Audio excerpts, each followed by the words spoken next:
Esta es la tercera predicación de nuestra serie Avivamiento, ¿verdad? ¿Cómo ser avivados por Dios? Y usted no se ha visto las dos anteriores, en el canal de YouTube está, y a los que nos ven yo se las voy a dejar por acá algunos enlaces para que puedan llegar fácilmente a las predicaciones anteriores. Una frase que hemos repetido en toda la serie, en todas las predicaciones, y yo espero que esa es la que se quede grabada durante esta serie: sin arrepentimiento no hay avivamiento. Y hace 8 días hicimos una deducción muy lógica, o podríamos resumir la predicación, una conclusión muy lógica es: necesitamos reconocer el pecado, debe haber un reconocimiento del pecado, debemos ser conscientes del pecado y poder reconocerlo para proceder al arrepentimiento, para que pueda haber avivamiento. Es decir, el reconocimiento del pecado nos debe llevar al arrepentimiento y el arrepentimiento nos lleva al avivamiento. Esa es como una secuencia lógica que se vive para que el corazón de un creyente pueda volver a vivir de pasión por el Señor. Hoy vamos a hablar de aquello que nos mantiene fríos espiritualmente, aquello que no nos deja avanzar, aquello que aunque queramos levantarnos y queramos ser avivados y que esa relación con el Señor vuelva y se encienda, entendiendo avivamiento como ese amor profundo por el Señor, ese deseo de estar con Él y de conocerlo cada día más.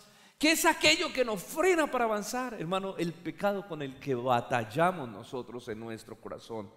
El pecado con el que tanto luchamos y quisiéramos con toda nuestra fuerza arrancarlo de nuestra vida, ¿verdad?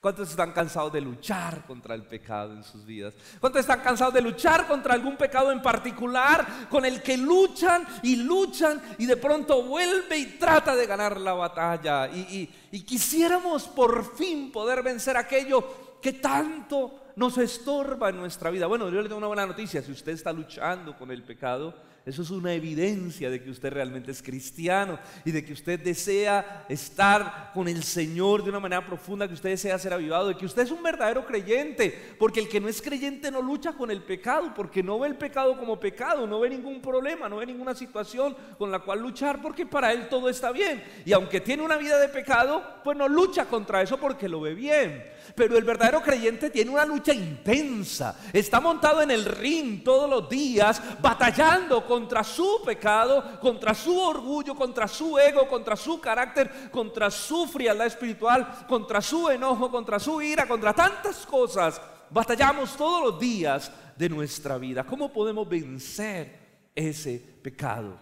Ageo capítulo 2, versículo del 11 al 19. Hoy vamos a estudiar 3 realidades sobre el pecado en este texto, para poder vencerlo, para poder acabar con él.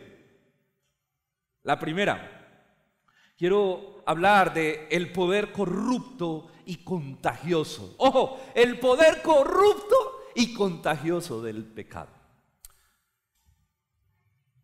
Quiero que el Señor en este primer punto, por medio de su palabra, nos permite entender el poder destructivo y el poder contagioso que tiene el pecado en nuestro corazón y en los que están a nuestro alrededor. Miren, ustedes saben que Israel está viene de una profunda vida de pecado. Lo hemos visto en las 2 predicaciones anteriores. Está en un estado de idolatría que los llevó al cautiverio y que los llevó a vivir unas consecuencias de la disciplina de Dios sobre sus vidas, ¿verdad? Por el pecado que había en sus corazones. Ahora, el profeta en este mensaje en particular, este mensaje que le está dando al pueblo, el profeta de una manera gráfica manda a llamar a los sacerdotes para preguntarles y de manera gráfica enseñarles al pueblo lo poderosamente contagioso y destructivo que es el pecado. Él manda a llamar a los sacerdotes, el profeta Ageo, para preguntarles algunas cosas de la ley ceremonial del Antiguo Testamento. Miren por favor conmigo el versículo 11 al 12 y vamos a ver la primera pregunta. Él les hace 2 preguntas a los sacerdotes. Mire lo que el Señor dice: así ha dicho Jehová de los ejércitos, por medio del profeta Ageo: preguntad ahora a los sacerdotes acerca de la ley de Dios, diciendo, ojo, si alguno llevare carne santificada en la falda de su ropa, y con el vuelo de ella tocare pan o vianda o vino o aceite o cualquier otra comida, ¿será santificada esa comida? Y respondieron los sacerdotes y dijeron ¿qué? ¿Captó la primera pregunta lo interesante? Ageo llama a un sacerdote y le dice: venga, sacerdotes, respóndame en algo. El Señor manda a preguntar lo siguiente: si alguien lleva carne santificada, la carne que ya para el sacrificio la lleva ya santificada, la lleva allí en su regazo, pues con él, y en el vuelo, en el caminar rápido, de pronto toca aceite o toca otra comida o algún vianda, entonces eso queda santificado por el solo hecho de que lo tocó, de que la carne santificada que lleva el sacerdote tocó eso. ¿Qué dicen los sacerdotes? Según la ley de Dios, no queda santificada. No queda santificada. Lo que está diciendo la primera pregunta está demostrando que la limpieza espiritual no se puede transferir. Tremendo, ¿no? La limpieza espiritual no se puede transferir. La carne es santificada, pero no significa que lo que toque queda santificado. No, la carne es la santificada, lo demás sigue siendo impuro. Ok, segunda pregunta, qué interesante. Versículo 13. Y dijo Ageo, segunda pregunta: y si un inmundo, una persona que está inmunda a causa de tocar algún cuerpo muerto, recuerdan que el que tocaba algún muerto quedaba inmundo y tenía que hacer todo un rito de purificación. Dice: y si un inmundo a causa de un cuerpo muerto tocare alguna cosa de estas, es decir, un pan, una vianda, vino, aceite, ¿será inmunda? ¿Y qué respondieron los sacerdotes? Inmunda será. ¡Qué tremendo esto! La segunda pregunta, la segunda respuesta demuestra que la impureza ceremonial sí puede ser transferida. Eso es una verdad muy profunda que está ahí en ese versículo. Es como si la ley de Dios mostrara que el pecado es contagioso, pero la rectitud no. El pecado es altamente contagioso, pero la santidad no.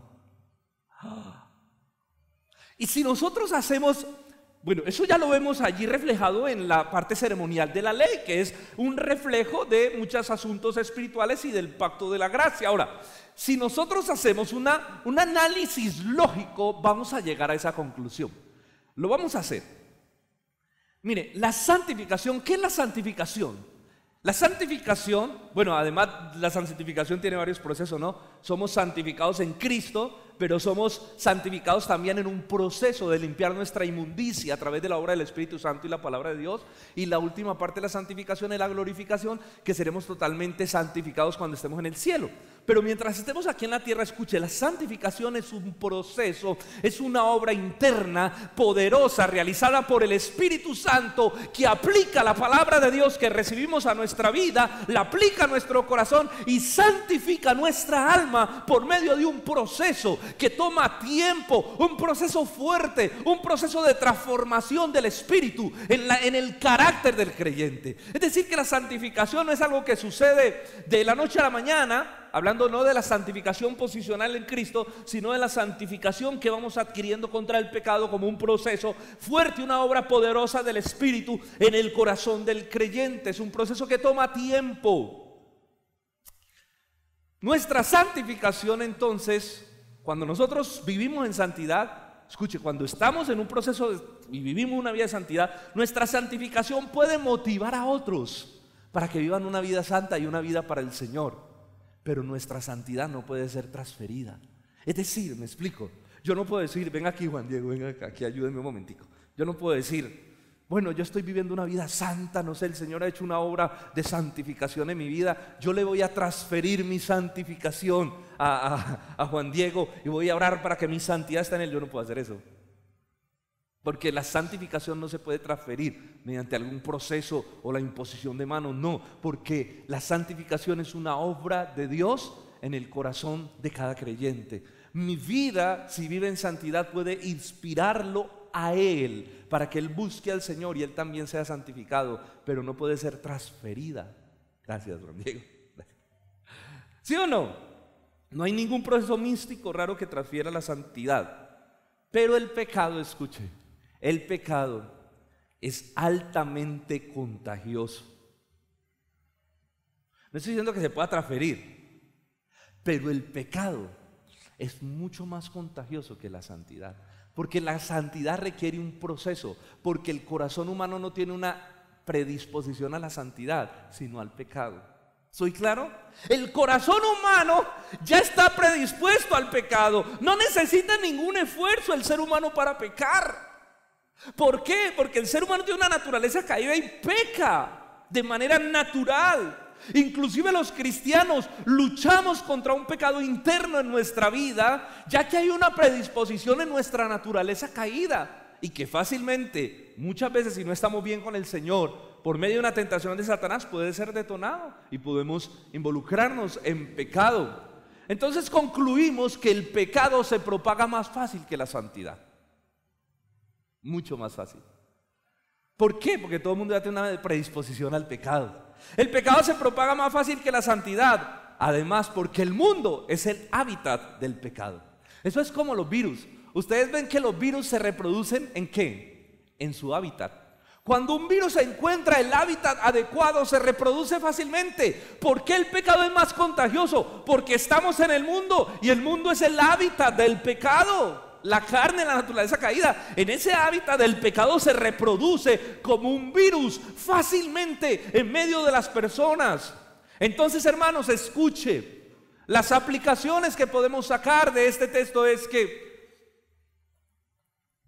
cuando nosotros permitimos el pecado en nuestra vida, cuando nosotros permitimos el pecado de manera liberal en nuestra casa, en nuestra familia, o cuando permitimos el pecado de manera liberal en la iglesia, el pecado se propaga de manera rápida hasta querer contaminarlo todo. Porque si hay una peculiaridad, porque si hay algo que el pecado tiene, no sé cómo llamarlo, bueno, como un cáncer que el pecado quiere, o como la lepra en el Antiguo Testamento era simbolizado por eso, que cuando toca algo el pecado quiere tocar y arrasar con todo, poner todo el cuerpo en peligro, enfermar todo el cuerpo. Él no se conforma con una parte de ti, Él no se conforma con una parte de tu familia, Él no se conforma con una parte de la iglesia. Él quiere llegar a abarcarlo todo y a destruirlo todo. Jesús dijo, un poco de levadura leuda toda la masa. Cuando le dijo a sus discípulos, cuidado con la levadura de los fariseos, cuidado con el pecado de los fariseos, porque un poco de levadura en sus vidas leudará toda la masa. Hermanos, si en tu vida permites, por ejemplo, vamos a colocar un ejemplo, si usted permite en su vida un pecado, porque hay cristianos que se tiran su canita al aire, ¿sí? Y que permiten pecados que no lo ven tan, ¿qué tiene esto de malo, verdad? Y si tú, por ejemplo, te permites un pecado, no sé, como la pornografía, créeme que el pecado no quedará contento con eso.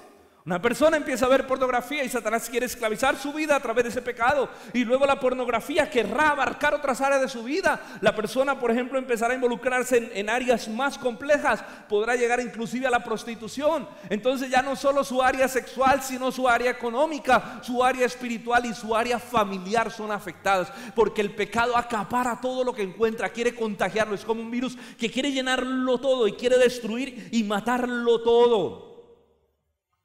Si en tu familia se permite el pecado de manera liberal, lo más probable es que se termine afectando a todos los miembros de la casa. Por ejemplo, si en tu familia se permite el pecado, por ejemplo, como los pleitos y los maltratos, yo recuerdo que en mi casa a mí me gustó algo que siempre mi papá aplicó. Mi papá nunca dejó que entre hermanos peleáramos. Yo recuerdo que un día yo le levanté la voz a mi hermana y mi papá inmediatamente me llamó y me dijo, eso no se hace, ¿usted qué es lo que está haciendo?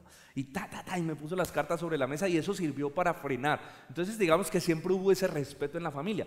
Pero si en la familia se permite el maltrato entre los hermanos, o si la esposa irrespeta al esposo, o el esposo la esposa, entonces los hijos van a ver eso como una conducta natural dentro del hogar, y ese pecado va a ser aceptado como una conducta normal en la familia, y la familia toda se va a ver afectada por ese pecado. ¿Sí o no? Miren, igualmente cuando en la iglesia nosotros permitimos el pecado, vemos algo que está mal y digamos simplemente lo dejamos pasar, dejamos que, no sé, un pecado pase desapercibido. No, qué pesar del hermano, no le digamos nada, qué pecado del hermano.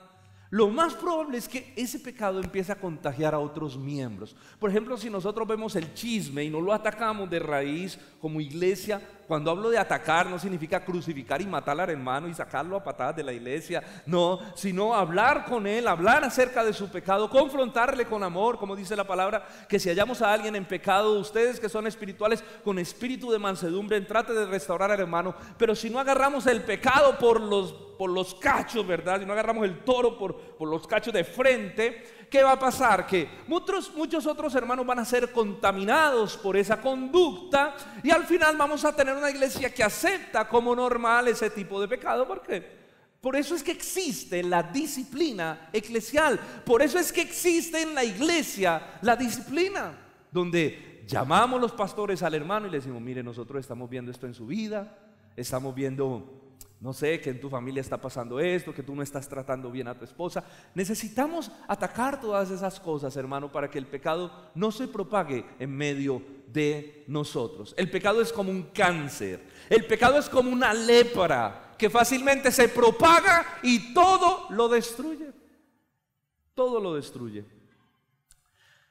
Debemos batallar contra el pecado.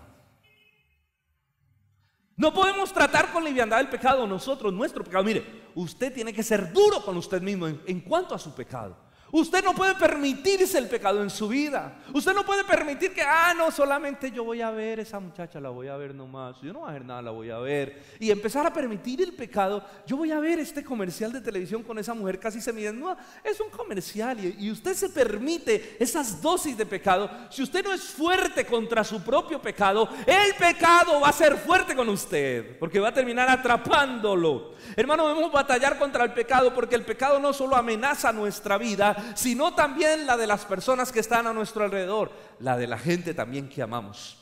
El pecado va a tratar de acabar con todo, con tu vida y con la gente que tú amas. Por eso no podemos ser egoístas y pensar que el pecado solo nos va a afectar a nosotros.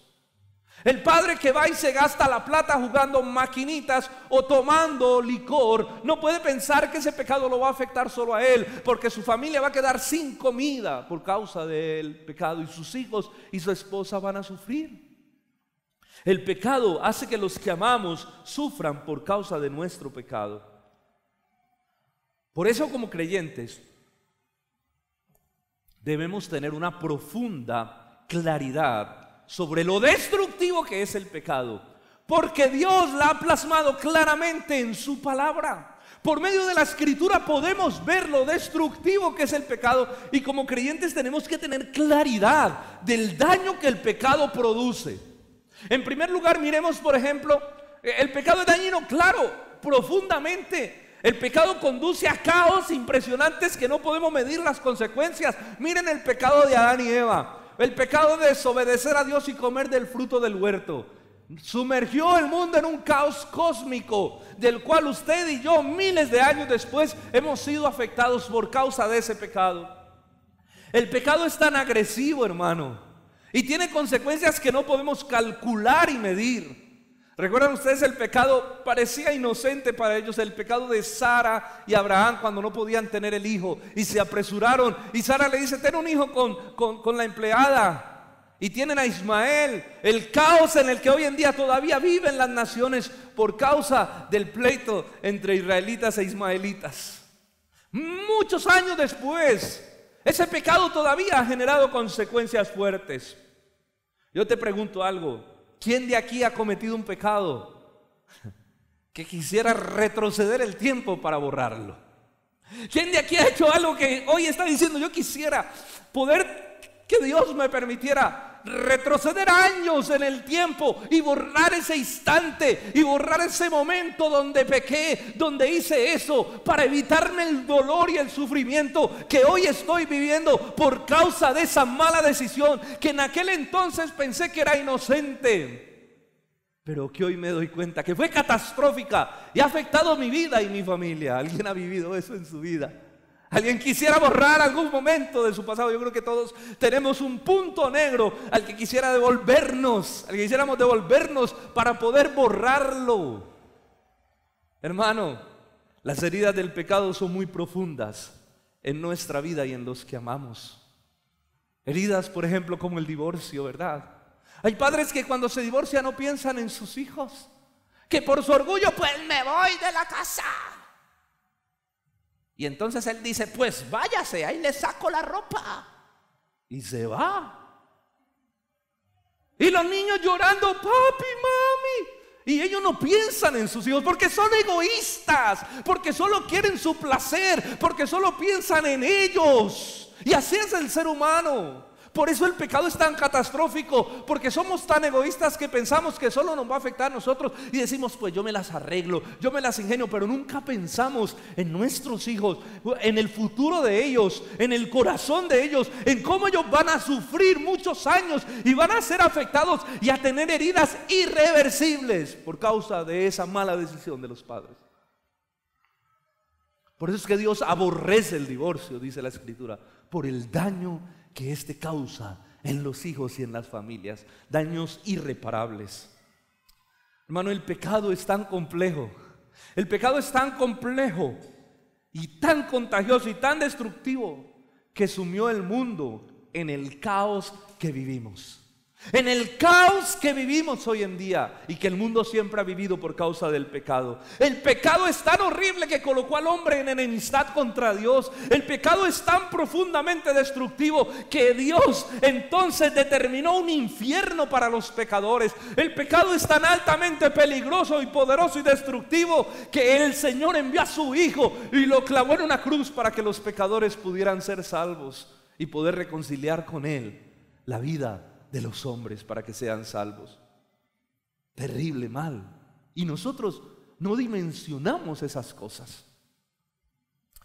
Nunca menosprecies el poder destructivo del pecado. Hay un pastor que me acuerdo que siempre decía, que ella murió, y él decía, antes de pecar saque la calculadora y calcule los gastos que eso le va a causar y veréis que usted nunca va a pecar. Es decir, piense antes de pecar. El pecado es lo más irreflexivo. El pecado es dejarnos llevar por la pasión, dejarnos llevar por las emociones, dejarnos controlar por nuestros impulsos sin pensar en lo que eso va a provocar en el futuro de nuestra vida, de nuestra familia y de los que están alrededor, y en el futuro de la iglesia también muchas veces. Nunca menosprecies el poder destructivo del pecado. No juegues con el pecado. Ninguno, dice la Biblia, puede tomar en sus manos fuego sin quemarse. No juegues con el pecado porque es fuego que quema. No sea que un día te lleves una gran sorpresa y el pecado haga estragos en tu vida y la maldad del pecado se propague en tu familia. Yo conozco padres que han dicho, si yo no hubiera hecho eso, mi hijo no hubiera sido así. Si yo no hubiera permitido droga en mi casa, mi hijo no sería un drogadicto.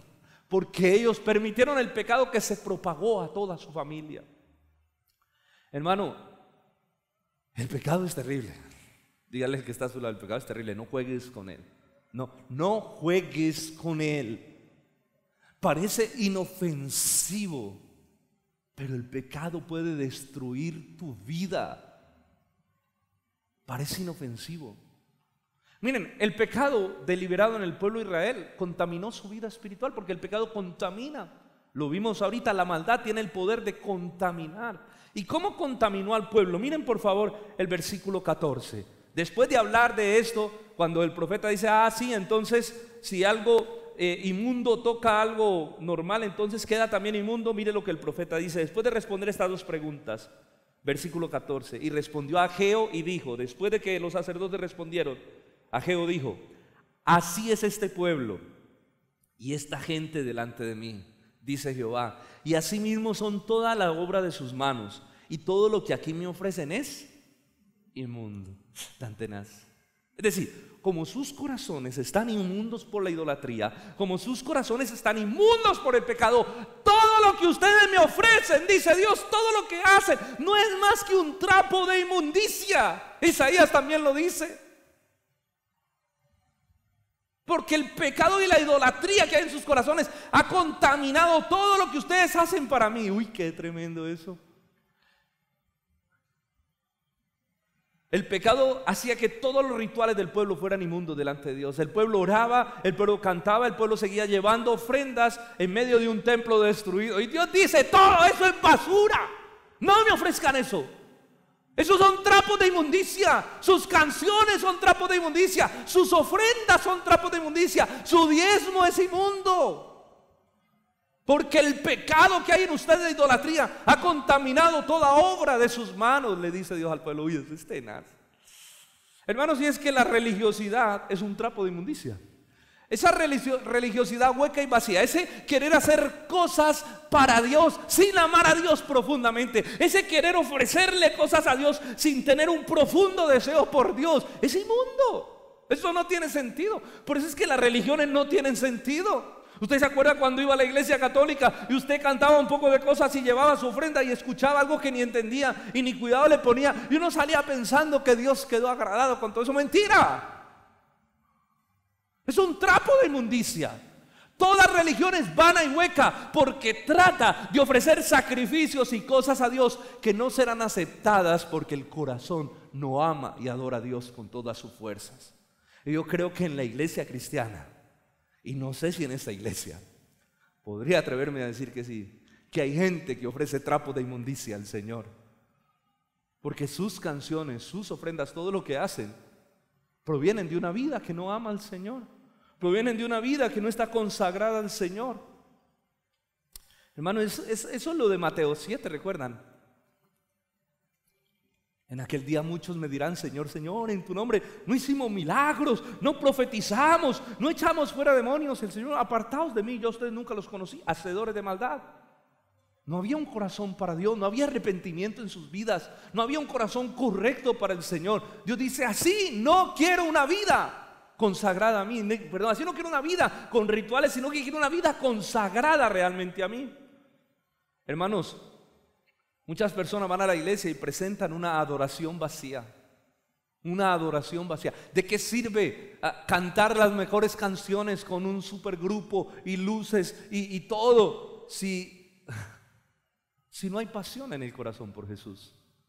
Si no hay deseo de amar a Jesús, eso no sirve de nada, eso no sube al cielo, eso no pasa de este techo. Eso puede cautivar a los hombres. ¡Wow! Tremendo en esa iglesia, soy el guitarrista y el baterista.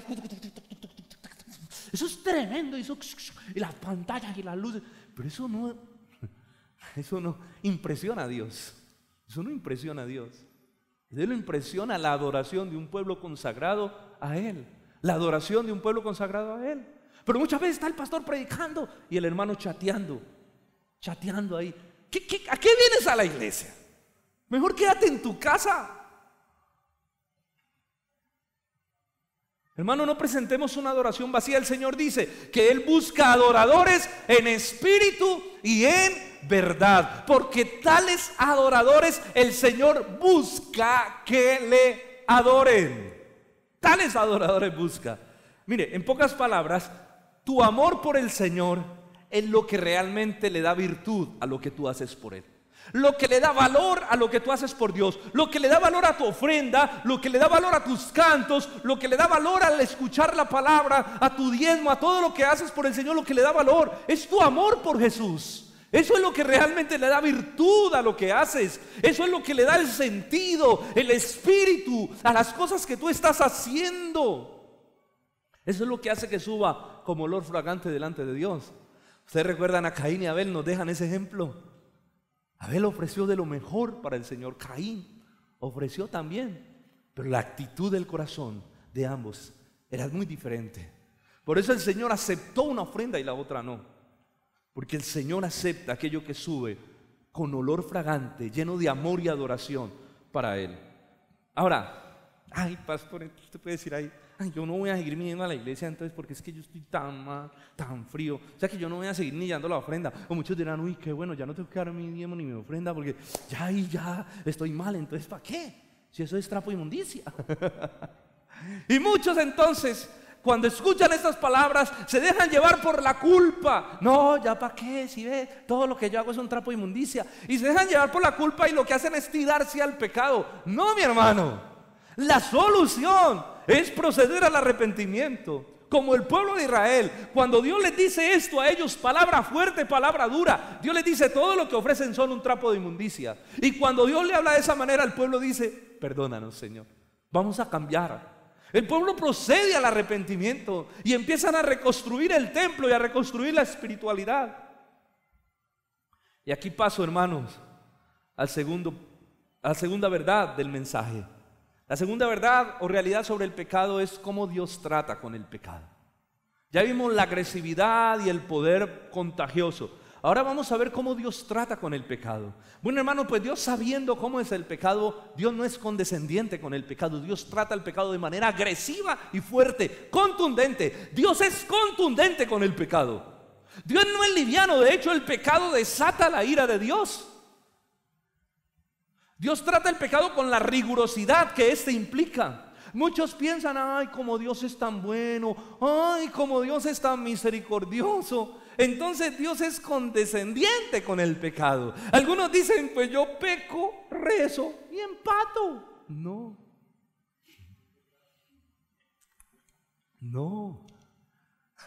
Algunos dicen, ay, Chuchito, ahí me perdona. Escucha, si hay un genuino arrepentimiento, pues Dios sí te va a perdonar. Pero el Señor trata el pecado con rigurosidad y tú debes temer a eso.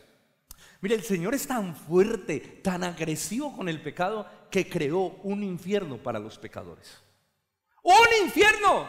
Donde la persona arderá por los siglos de los siglos, donde la persona se quemará eternamente. ¿Tú has pensado en eso? ¿Tú has dimensionado eso? Si no lo has dimensionado, coge hoy por la noche, prende la estufa a gas, ponle la llama en su máximo calor y mete la mano 10 minutos. Y tú vas a aprender lo que es el infierno. No haga eso.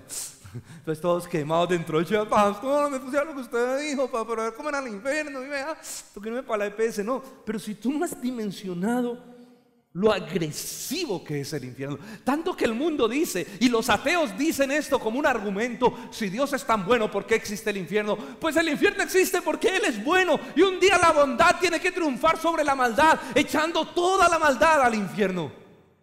Dios creó el infierno para el pecado y para el pecador que no se arrepiente.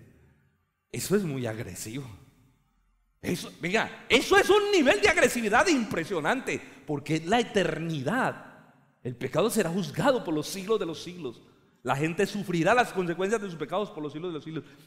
Dios trata el pecado de manera tan agresiva que puso y clavó a su hijo en una cruz y luego desató toda su ira sobre su hijo por causa del pecado.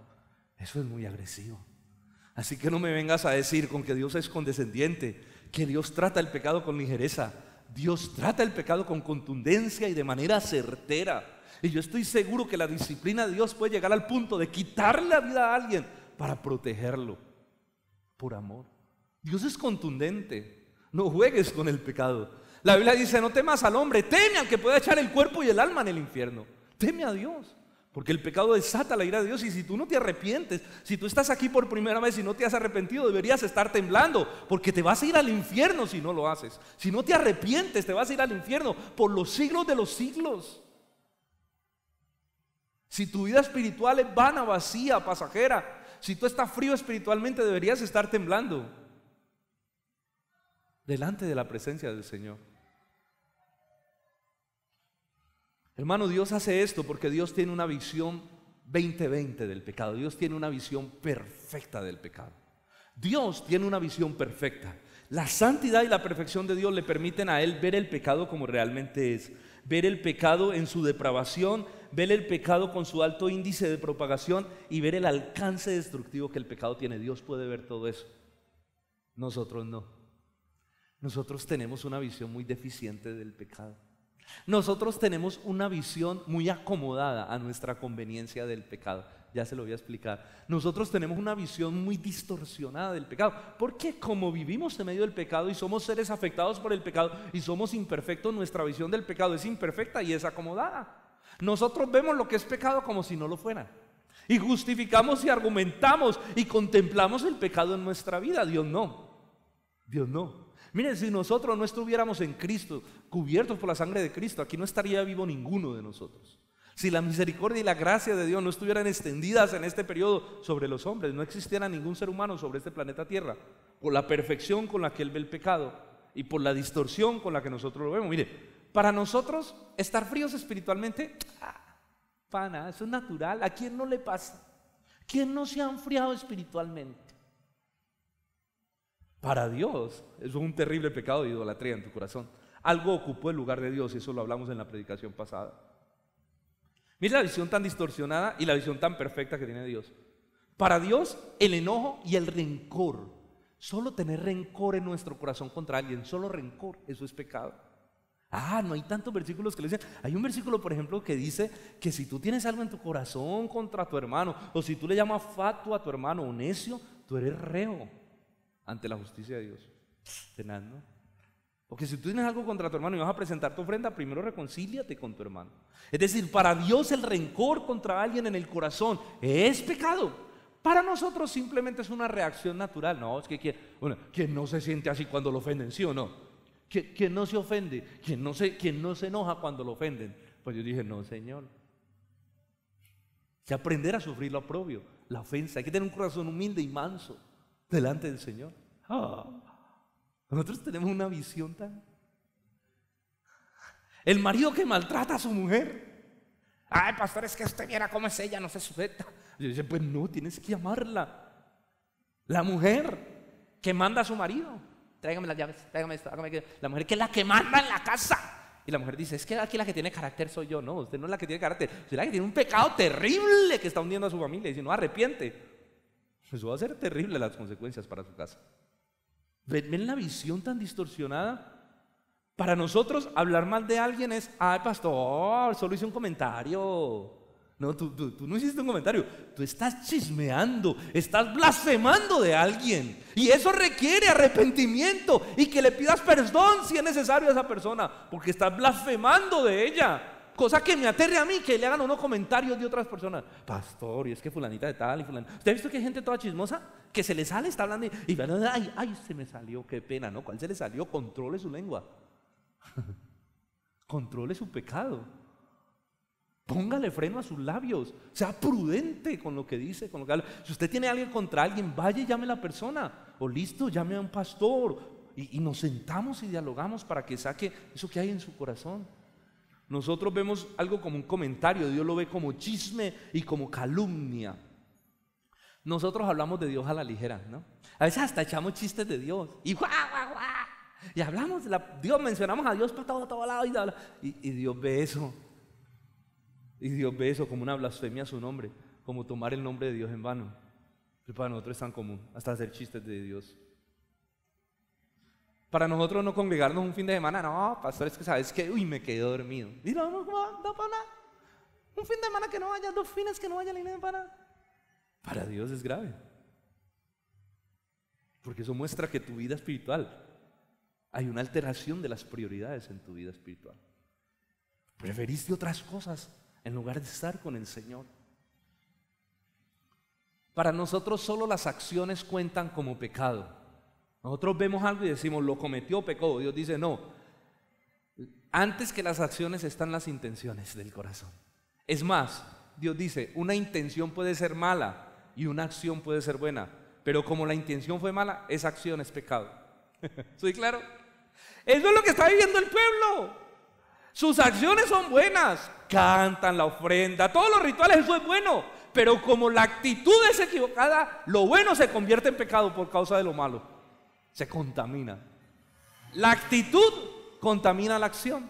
Jesús dijo, si alguien mira a una mujer para codiciarla en su corazón, ya adulteró con ella. Uy, hermano, yo le digo una cosa. ¿Cuánta conciencia? ¿Cuánto, cómo llamarlo, discernimiento? ¿Cuánta agudeza visual necesitamos los creyentes para lograr ver el pecado como pecado? Para lograr de justificar tanto nuestras malas conductas, nuestros malos sentimientos, nuestras malas actitudes. Necesitamos mucho trabajo del Señor para sensibilizar nuestro corazón y nuestra conciencia. Necesitamos tener una visión más clara del pecado. ¿Cómo logramos una visión más clara del pecado? Necesitamos tener una conciencia profundamente nutrida por la palabra y necesitamos que el Espíritu Santo sensibilice nuestra conciencia para que podamos ver el pecado como pecado. Y dejemos de andar justificando tantas cosas que nos mantienen secos y fríos espiritualmente. Porque no vemos la necesidad de arrepentirnos de esas cosas, porque todo el mundo las hace. Inclusive en la iglesia hay gente que las hace, yo ¿por qué no las puedo hacer? Dios dice, no, eso es pecado. Tú quieres ser avivado, erradica ese pecado de tu vida, arrepiéntete de esa maldad, arrepiéntete de ese pecado en el que estás viviendo. Miremos cómo Dios trata el pecado no arrepentido en medio del pueblo de Israel. Miremos cómo Dios empieza el proceso de santificación en ellos. Por favor, miren el versículo 15 al versículo 17 lo que Dios dice. Miren lo que Dios dice. Ahora pues, meditad, dice Dios, en vuestro corazón. Desde este día en adelante, antes que pongan piedra sobre piedra en el templo de Jehová, antes que sucediesen estas cosas, ustedes venían por el montón de 20 efas y solo encontraban 10. ¿Verdad? Ustedes venían al lagar para sacar 50 cántaros y solo sacaban ¿cuánto? 20. Los herí con viento solano, con tizoncillo y con granizo. Herí toda obra de vuestras manos, mas no se convirtieron a mí. Tenaz ese texto. Dios dice, eso no fue ni el verano ni el invierno. Yo herí la obra de sus manos. La herí con granizo, la herí con sequía. Ustedes venían a sacar 20 cántaros y encontraban solamente 10. Ustedes decían, ¿dónde quedaron los otros? ¿Recuerdan? Ustedes han amontonado y yo lo disipé de un soplo. Lo vimos en la predicación pasada. Dios hirió la obra de los manos. Dios hirió la economía del pueblo. Dios les permitió a ellos sufrir. Fueron llevados cautivos a Babilonia. Luego sufrieron las consecuencias. Cuando vinieron empezaron a sufrir las consecuencias de su idolatría también. ¿Y sabe qué es lo más tenaz? Y Dios dice, yo hice todo eso. Y dice el versículo, yo os herí toda obra de vuestras manos, mas no se convirtieron a mí. Tenaz, ¿no? Mas no se convirtieron a mí. Hermano, ¿qué hace Dios? Dios permite la aflicción como un medio para sensibilizarte de tu pecado.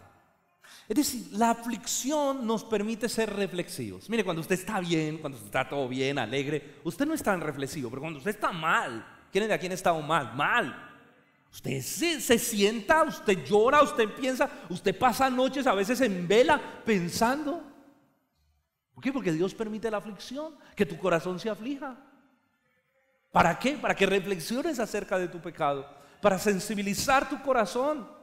Hermano, cuando nosotros nos enfriamos espiritualmente, nosotros caemos en la idolatría, nosotros nos endurecemos y perdemos la conciencia de pecado. Cuando usted se enfría, pasan dos cosas: su corazón se endurece y usted pierde la conciencia de pecado, y entonces empieza a pecar, y a pecar sin tener conciencia. A usted no le importa. ¿Qué hace Dios? Dios permite la aflicción para quebrantar esa dureza. Solo hay dos maneras para quebrantar la dureza. Dios usa la aflicción, las lágrimas, por medio del dolor, y Dios aplica la palabra a tu conciencia para que tu corazón sea quebrantado y tu conciencia sea sensibilizada de nuevo. Las lágrimas sensibilizan el corazón. ¿Cuántos han tenido que vivir eso? ¿Cuántos han tenido que vivir el trato y la disciplina de Dios? Dios disciplinó a este pueblo en su economía, ¿verdad? Los herí con viento solano, con tantas cosas. Hermano, y luego Dios envía al profeta Ageo para traer convicción de pecado por medio de la palabra. Y eso sí produjo resultado. Mire, la aflicción no los llevó al arrepentimiento. La aflicción ablandó sus corazones. La aflicción ablandó. La aflicción tiene la capacidad de ablandar, de partir tu corazón, de derribar tu ego y demostrarte que ese ídolo que tienes ahora en tu corazón es vano. La aflicción, decía C.S. Lewis, es el megáfono de Dios. La aflicción, o sea, si no escuchamos a Dios en su palabra, Dios por medio de la aflicción nos grita para que entendamos su voluntad. Es aquí donde entendemos que la disciplina de Dios es por amor. ¿Qué dice la Biblia? ¿El Padre qué? El Padre al que ama, disciplina. Porque Dios está tratando con algo que es muy peligroso, con tu pecado. Mira, el peligro más grande que tú tienes está dentro de ti y se llama pecado. A veces la gente teme más a un cáncer que a su pecado. Lo decía hace 8 días. A veces la gente no duerme porque tiene un problema económico, pero está en pecado, está frío espiritualmente y duerme más bueno. No, ¿cómo es posible? O sea, la aflicción, la escasez económica te roba el sueño, pero el pecado no te lo roba. Pero el enfriamiento espiritual no te roba el sueño.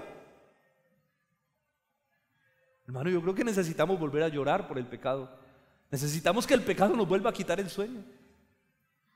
Y a veces alguien está confrontado, afligido por su pecado, y nosotros queremos como, no, tómese unas tisanitas de limoncillo. No, déjelo que llore, déjelo que se trasnoche, porque él está llorando su pecado.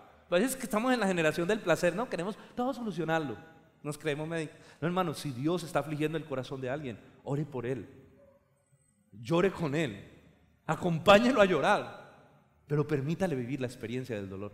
No hay nada más santificador, no hay nada más sanador para un creyente que se ha endurecido que la aflicción. Necesitamos encontrar el valor que hay en medio de la aflicción. Ay, hermano, tengan por sumo gozo cuando alguno se halle en diversas pruebas. ¿Por qué dice eso Santiago? Por eso. Por eso. La disciplina es una quimioterapia contra el cáncer del pecado que tenemos por dentro. Eso es la disciplina. ¿Qué es la disciplina? Una quimio. Uy, la quimio es agresiva así. Hasta me han dicho que hasta tumba el pelo, que hasta debilita a las personas. Pero es necesaria para combatir el cáncer. Dios sabe que su disciplina es una quimioterapia contra el cáncer. El amor de Dios opera a nuestro favor, ablandando nuestro corazón por medio de la disciplina, para que la palabra de Dios pueda volver a encontrar un corazón sensible. Yo te quiero hacer una pregunta. ¿Cómo está tu corazón? ¿Está endurecido o está sensible? Es muy fácil entender que el corazón está endurecido. Usted está en la prédica y se duerme. Usted está en la prédica y no entiende nada. Usted está en la prédica y está distraído. Usted tiene el ego subido. A usted no le gusta que le digan nada. Usted se enoja fácilmente. Usted tiene un corazón duro. Una conclusión muy lógica. ¿Cómo está tu corazón? Dos cosas podemos deducir de todo esto. Número uno, dele gracias a Dios cuando lo disciplina. No nos gusta. ¿A quién de aquí le gustaba cuando su padre lo disciplinaba? ¿Cuántos de aquí cuando su padre lo disciplinaba usted decía gracias papá por la disciplina? No, al principio usted le daba una piedra. Ese papá que no tiene, que todavía está ahí, que papá es tan cansón. Y eso no le contaba a los amigos. No, no puedo salir porque me disciplinó mi papá. Es que ese no le gusta que uno ande en ningún lado. Y verdad, no. Pero ahora que usted es más maduro, usted dice, uy, gracias a Dios, mi papá me disciplinó. Dale gracias a Dios por la disciplina. Porque si no fuera por la disciplina, tú no estarías aquí sensible, escuchando la palabra, llorando tu pecado, arrepintiéndote. Si no fuera por la disciplina, tú no irías rumbo al cielo, no estuvieras creciendo espiritualmente. Si no fuera por la disciplina de Dios. Pero también, mantén una conciencia sensible al pecado. Y ten un corazón pronto a arrepentirse. No des cabida al pecado en tu vida. Y así no tendrás que participar tanto de la disciplina divina. Eso es como el hijo obediente. ¿Cuántos de aquí fueron buenos hijos? Que a su hermano le dieron un juguete hasta los 15 días. Le dieron un juguete toda la vida. Y a usted le pegaron 2 correazos, o 3 o 5. ¿Por qué? Porque usted era obediente. Porque usted cumplía.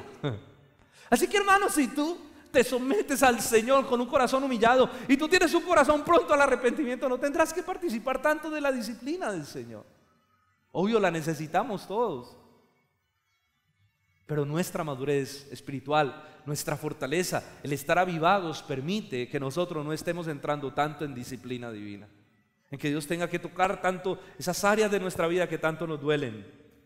Pero la realidad es que hay gente que no aprende ni con disciplina, ¿sí o no? Esa es la realidad también, que hay gente que no aprende ni con disciplina. Hay gente que tiene un corazón tan duro que ni porque lo disciplinen una hora, otra, no aprenden, se quedan así. Bueno, Dios tenga misericordia de ellos. Y termino. Tercera y última realidad. ¿Cómo combatimos entonces el pecado en nuestra vida? ¿Cómo combatimos el pecado? Hermano, aprende a tratar el pecado con la rigurosidad que Dios lo trata. Aprende a tratar el pecado en tu vida con la rigurosidad que Dios lo trata. Ojo, en tu vida, porque nosotros tratamos en otros el pecado con la rigurosidad que Dios lo trata, pero nosotros no. No. En otros trata el pecado con la misericordia de Dios. En tu vida trátalo con la fortaleza de Dios. Trátalo duro. Sé duro con tu pecado. Ay, por eso a mí me desespera. Venga, yo les voy a decir una cosa. Voy a hacer una catarsis que llaman los psicólogos. Voy a desahogarme. Me desesperan los discursos motivacionales. Los discursos psicológicos motivacionales que como que tratan de ablandar la conciencia y de hacer que la persona siempre se sienta bien. Eso me desespera porque eso no lleva a ningún lado. No como sí, eso es como comerse un pan con levadura, no produce nada, eso nomás te emociona por un momento y luego vuelves a tu problema. Tu pecado no ha sido erradicado, no ha salido. ¿Sí o no? Trata el pecado con rigurosidad en tu vida. No digas, soy un campeón, soy un vencedor. Dice, Señor, necesito de tu gracia. Necesito de tu misericordia, Señor, para poder enfrentar este pecado. Ustedes recuerdan el pasaje donde Jesús dijo, Mateo 18 del 7 al 19, se lo voy a leer. Jesús dijo, ay del mundo por los tropiezos,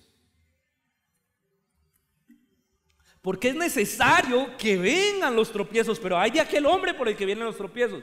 Ojo, miren lo fuerte que es el Señor con el pecado.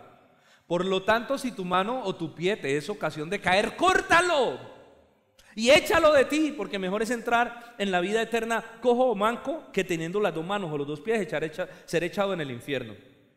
Si tu ojo te es ocasión de caer, sácatelo y échalo de ti, porque mejor es entrar con un solo ojo en la vida eterna que teniendo los dos ojos ser echado en el infierno. Uy, tremendo. Ahora el Señor no está diciendo que es que usted va a pecar porque vio una mujer ahí y usted, uy, ¿cómo así me va a caer el ojo? Y usted se saca el ojo. No. Usted la mano lo va a llevar a pecar y usted coge un hacha y se corta la mano. No, está haciendo una figura literaria, que es una hipérbole. Está exagerando para mostrar la severidad con la que el ser humano debe tratar su pecado, su propio pecado. Jesús está diciendo, trata el pecado con la rigurosidad que es debido. Si el pecado tiene la capacidad de destruir la vida y también de echar al inconverso a la eternidad del infierno, entonces tú tienes que tratarlo con la rigurosidad que él merece. Hermano, cuando hay un virus en una persona, le aplican ¿cómo se llama? Se me fue. Un antibiótico, y el antibiótico va de acuerdo al virus, ¿sí o no? Si el virus es liviano, pues un antibiótico liviano, pero si el virus es bien fuerte, el antibiótico tiene que ser fuerte. A veces es tan fuerte que produce otros malestares y otros dolores. Hermano, el pecado es dañino y destructivo. Trátelo con el antibiótico que necesita ser tratado. Trate su pecado con dureza. Ojo, no le estoy diciendo que trate a los demás con dureza, porque eso es muy fácil de hacer. Pero qué difícil es tratar nuestro propio pecado con dureza y aplicar también la gracia del Señor. Hermano, es preferible quedar cojo, ciego, manco o sordo que permitirnos pecar deliberadamente. Tenaz, ¿no? Qué figura tan impresionante. ¿Cómo podemos entonces, para ir cerrando este mensaje, cómo podemos destruir el pecado en nuestra vida? Que fue el título del mensaje. Hermano, primero le voy a decir algo, porque muchos dijeron, uy, eso me suena a herejía. Primero, nosotros no podemos combatir el pecado. Nosotros tenemos que tratarlo con rigurosidad, pero nosotros en nuestro interior no hay la capacidad de vencer el pecado.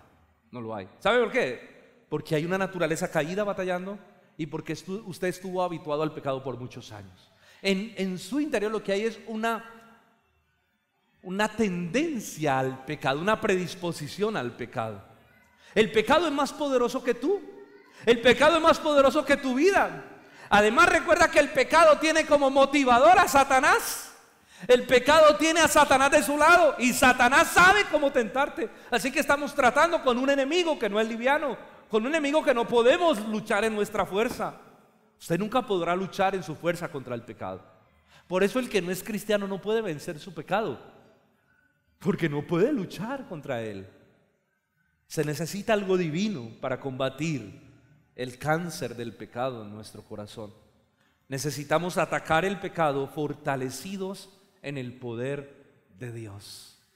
Necesitamos atacar el pecado fortalecidos en el poder de Dios. El apóstol Pablo dice en Efesios 6:10: por lo demás, hermanos míos, fortaleceos en el Señor y en el poder de su fuerza. Usted fortalezcase en el Señor y en el poder de su fuerza. Ojo, vístanse de toda la armadura de Dios para que puedan estar firmes contra las acechanzas del diablo. Solo hay una manera de vencer el pecado, solo hay una manera de resistir a Satanás: por medio del poder del Señor, fortaleciéndonos en el poder del Señor. Es la única manera de destruir el pecado y resistir al diablo en nuestra vida.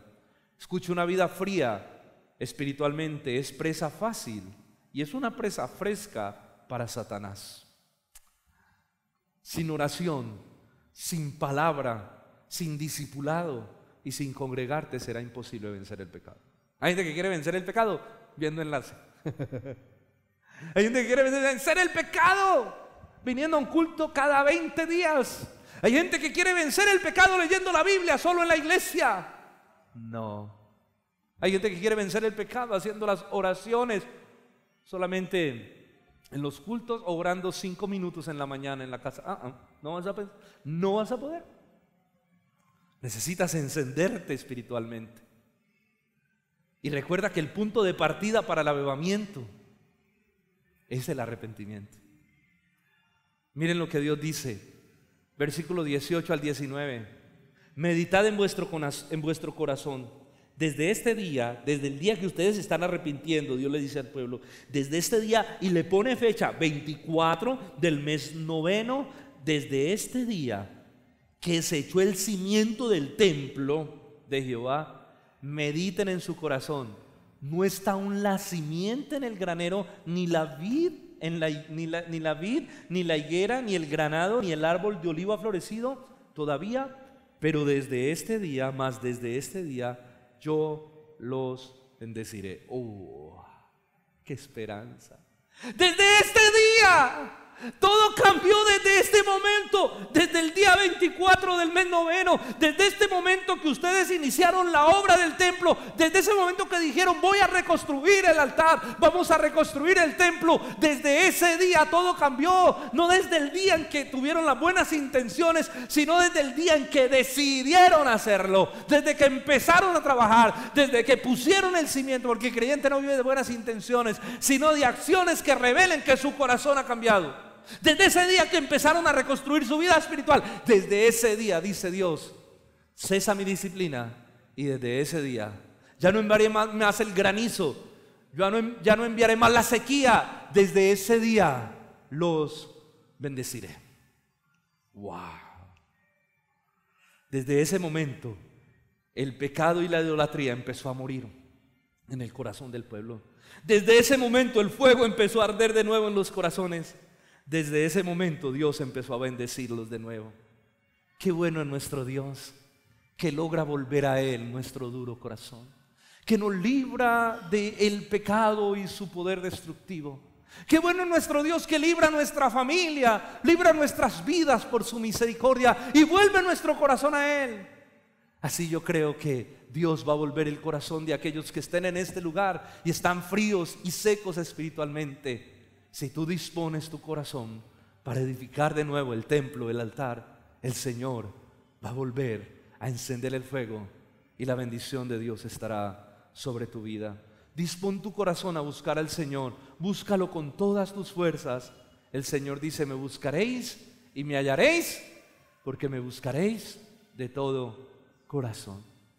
Conclusión, recuerda, sin arrepentimiento no hay avivamiento.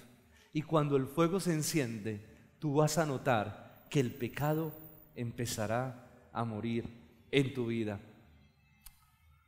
Hermanos, el pecado que permanece anidado sin arrepentimiento es un estorbo para que el Espíritu de Dios pueda fluir en el corazón del creyente. Y si tú estás seco espiritualmente, y si tú eres un inconverso, hay una ofrenda que Dios va a aceptar como olor fragante. Es tu pecado envuelto en arrepentimiento. Esa es la mejor canción que tú le puedas dar a Dios. Esa es la mejor adoración, la mejor ofrenda que tú le puedes entregar esta noche al Señor. Es tu pecado envuelto en lágrimas y en un corazón arrepentido. En un corazón que le dice, Señor, quiero que vuelvas a arder en mí. Quiero tener un corazón dedicado a ti.